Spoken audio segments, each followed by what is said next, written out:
क्या आपने कभी ये सोचा है कि जब आप एंटीबायोटिक्स लेते हो, अगर कोई डॉक्टर ने आपको एंटीबायोटिक्स प्रिस्क्राइब किए हैं थोड़े समय के लिए आपके इन्फेक्शन के लिए, तो उस केस में आप देखते हो कि आपकी गट हेल्थ जो है, आपका जो डाइजेस्टिव सिस्टम है, वो भी थोड़े टाइम के लिए मेसअप हो जाता है। उसकी वजह से आपको कॉन्स्टिपेशन, डायरिया, लूज मोशन, ये सभी प्रॉब्लम्स देखने मिल सकती है most of the time, bloating जैसी प्रॉब्लम्स।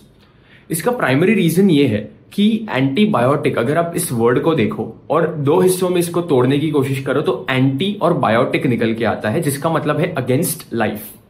इसका मतलब यह है कि ये जो ड्रग्स हैं, एंटीबायोटिक्स जो आप कंज्यूम करते हो, वो असल में लाइफ के खिलाफ है, लाइफ को मारने का या फिर लाइफ के ग्रोथ को वहां पर स्टॉप करने का उसका काम है। अब इस केस में लाइफ का मतलब ह्यूमन लाइफ नहीं है।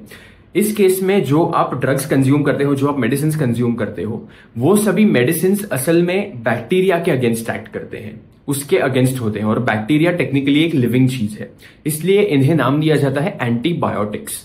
तो इसमें होता क्या है कि अगर आपको कोई एंटीबायोटिक प्रिस्क्राइब किया गया है, स्पेशली अगर वो ब्रॉड स्पेक्ट्रम एंटीबायोटिक है। अब ब्रॉड स्पेक्ट्रम क्या होता है, नैरो स्पेक्ट्रम क्या होता है, ये मैं थोड़ी देर में आपको समझाऊंगा।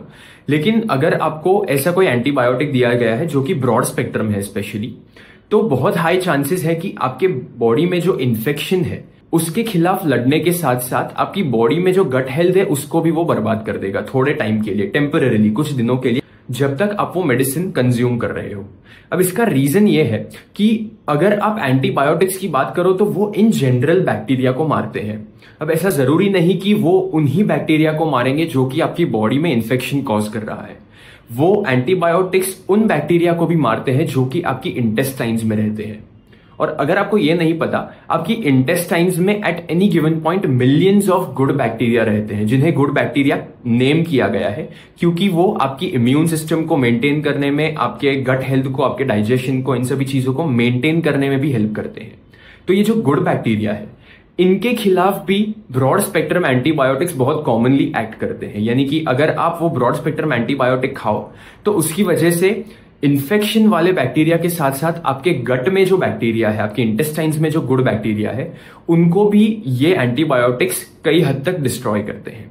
इसकी वजह से जो उनका डाइजेस्टिव इफेक्ट होता है इन सभी गट के बैक्टीरिया का, वो कुछ समय के लिए आपको नहीं मिल पाता, जिसकी वजह से आपकी डाइजेस्टिव सिस्टम थोड़ी खराब हो जाती है टेम्पररीली।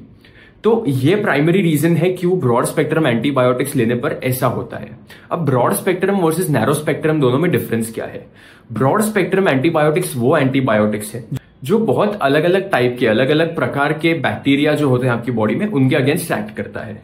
अब अगर बहुत सारे अलग अलग टाइप के बैक्टीरिया पर ब्रॉड स्पेक्ट्रम एंटीबायोटिक्स एक्ट करते हैं तो फिर वो इन्फेक्शन के साथ साथ, एज आई सेड, आपके गट में जो बैक्टीरिया है उन पर भी एक्ट करेंगे।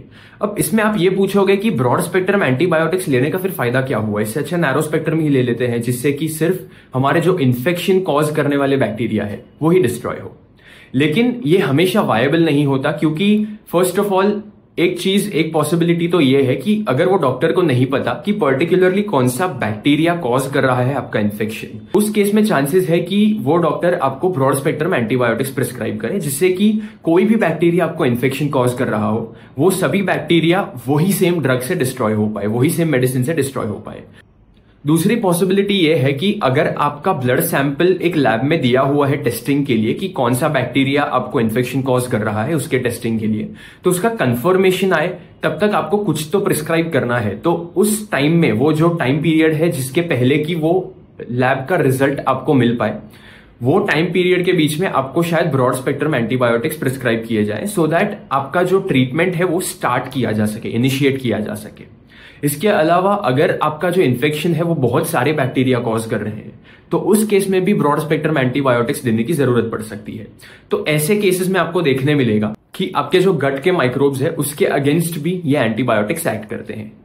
अब अगर इन एंटीबायोटिक्स की वजह से आपका डाइजेशन पुअर हो गया है टेम्पररीली, तो इसमें मोस्ट ऑफ द टाइम कोई टेंशन लेने की जरूरत नहीं होती, क्योंकि जैसे ही आपका कोर्स खत्म होगा, आपकी दवाई का कोर्स खत्म होगा, जैसे ही आप वो दवाई लेना बंद करोगे, जैसे ही वो प्रिस्क्राइब्ड टाइम खत्म हो जाएगा, लेट्स से 10 दिनों का आपका पूरा कोर्स था, तो उसके बाद धीरे धीरे आपकी बॉडी वो बैक्टीरिया को रीजेनरेट करने लगेगी। इवेंचुअली आपकी जो डाइजेस्टिव सिस्टम है वो बैक ऑन ट्रैक अपने आप ही आ जाएगी। तो उसमें कुछ ज्यादा प्रॉब्लम नहीं होती मोस्ट ऑफ द टाइम।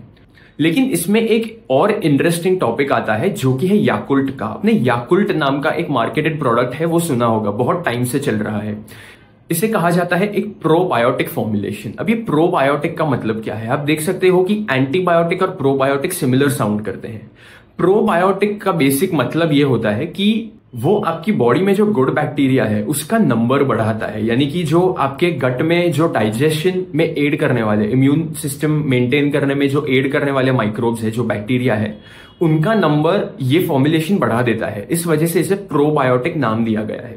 तो कई बार आप देखोगे कि अगर गट हेल्थ को इंप्रूव करना है तो उस केस में कई बार याकुल्ट भी कंज्यूम किया जाता है। ये बहुत टाइम से चलता आया है। ये याकुल्ट का जो फॉर्मुलेशन है उसमें और कुछ नहीं बल्कि वो गुड बैक्टीरियम जो है, जो आपके गट हेल्थ के लिए अच्छा है, वो ही प्रेजेंट होता है। इसका नाम है लैक्टोबैसिलस केसीआई शिरोटा।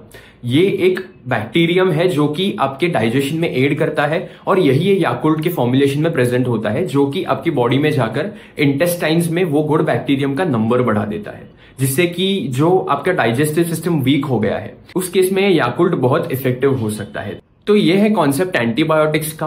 क्यों एंटीबायोटिक्स लेने पे कई बार लोगों को डाइजेस्टिव प्रॉब्लम्स हो जाते हैं, कैसे कुछ टाइम में वो digestive problems most of the time में अपने आप ही चले जाते हैं, और इसके अलावा यह है कॉन्सेप्ट प्रोबायोटिक्स का। Thank you.